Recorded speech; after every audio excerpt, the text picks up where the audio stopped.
नमस्कार श्रोताओं, रेडियो जागो 90.4 एफएम में आज स्वागत कर रहे हैं डीसीएम श्रीराम ग्रुप के सीईओ और एग्जीक्यूटिव डायरेक्टर रोशन लाल टामक जी का। टामक जी गन्ना किसानों के बहुत हितकारी माने जाते हैं। आज हम टामक साहब आपका स्वागत कर रहे हैं अपने रेडियो जागो 90.4 एफएम में। मैं अभय शंकर गौड़ आपका स्वागत कर रहा हूँ इस बात के लिए भी कि आप हमारे स्टूडियो में आज पधारे हैं।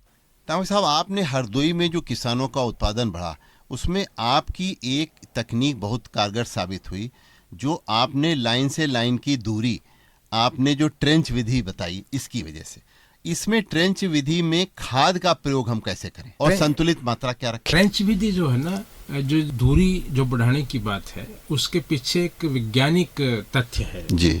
और वैज्ञानिक कारण ये है कि जो किसी भी फसल के लिए खाद, पानी, हवा और धूप, इन चार चीजों के लिए कंपटीशन होता है। तो इस कंपटीशन को अवॉइड करने के लिए, इसको जिससे कि कंपटीशन ना हो आपस में, तो ये दूरी ज्यादा रखना जरूरी है। और दूरी इसलिए भी रखी जाती है जिससे बीच में उसमें जो जुताई गुड़ाई का काम आसानी पूर्वक हो सके, ये भी एक कारण है। तो उससे क्या होता है, यदि ये चीजें कर ले, जैसे 4 फीट पे हम गन्ना बोआते हैं अभी जी, और निराई गुड़ाई समय पे कर लें, संतुलित खाद पे मैं भी आता हूँ, तो उससे क्या होगा, एक तो ट्रेंच प्लांटिंग मेथड जो है ना, उससे में गन्ने का जो अंकुरण, बीज का जो अंकुरण है वो ज्यादा मात्रा में होता है। सामान्यतः 35 से 40% होता है, उसमें 60 से 70% होता है। उससे पहले मेरा सभी से अनुरोध है, जैसा होगा बीज वैसा होगा गन्ना। तो गन्ने और बीज में फर्क जरूर करें जी।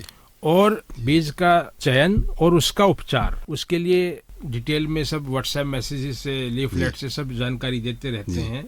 और हम इंसेक्टिसाइड भी हमने उपलब्ध कराया फार्मर्स को, उनका उपचार भी करें और अच्छा बीज छांट के बोएं, रोग रहित हो। और दूसरी बात, जो खास तौर पे यदि कर सकें तो जो गन्ने का जो ऊपर वाला हिस्सा है, यदि उसको बीज के रूप में इस्तेमाल कर सके तो और भी बेहतर है। सही बात, क्योंकि वो जल्दी उसमें अंकुरण होता है। तो मैंने जो बात बोली, बीज का उपचार, स्वस्थ बीज का चयन करें, क्योंकि वो बीज ही आपकी फसल का आधार बनेगा। और उसके बाद फिर ये जैसे ट्रेंच प्लांटिंग से बुआई, और उसके बाद खाद की मात्रा जो है ना, खाद की मात्रा संतुलित मात्रा में दें। देखिए, चाहे फसल कोई भी फसल हो, संतुलित खाद की मात्रा यदि देंगे तभी उसका बेहतर उपयोग हो सकेगा, अच्छी ला सकेगी, अच्छी पैदावार आ सकेगी। और गन्ने में ज्यादा महत्वपूर्ण, यहाँ पर हमने एक ऐसी व्यवस्था की है, सब लोगों के पास इसके मृदा परीक्षण के कार्ड, तो सबको पता है कि गन्ने की एक रिकमेंडेशन तो स्पष्ट है कि भी इतने किलो नाइट्रोजन डालें, इतने किलो फास्फोरस डालें, इतने किलो पोटाश डालें। जो पोटासिक फर्टिलाइजर होते हैं और जो फास्फेटिक फर्टिलाइजर होते हैं, जैसे डीएपी, एनपीके, इनको बेसल डोज के रूप में डालना चाहिए, नहीं कि बुआई के समय। क्योंकि बुआई के समय जड़ के पास इनको डालना जरूरी होता है।